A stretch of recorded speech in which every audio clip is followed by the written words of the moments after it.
This is AMBS Channel 2, a commercial TV station operating under permit number BSD-0126-2022, valid until the 6th of July 2023. Channel 2 transmitter is located at Diliman, Quezon City.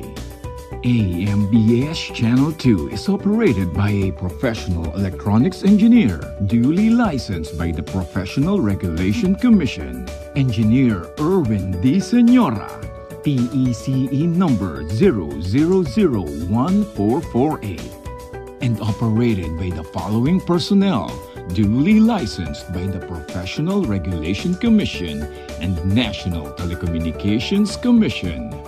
Romel G. Ardenio, ECE number 23097.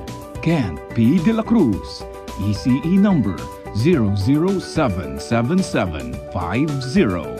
Simon Matthew S. Santillana, ECE number 79146. Mon Israel U. Bagay, 09-1PCAR-23697.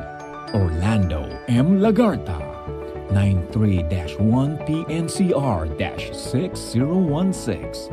Jose P. Buban, 94-1PV-8960.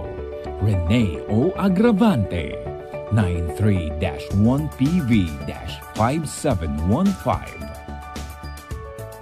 This is AMBS Channel 2. Now signing off. Bayang magiliw, pelas ng silanganan, alab ng puso, sa dibdib mo'y buhay.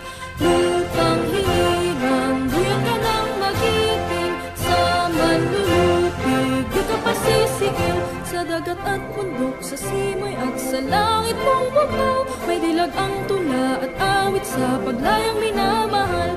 Ang taslap ng watawat mo'y tagumpay na nagdinigdig, ang bituin at araw niya kailan pa may di magdidig.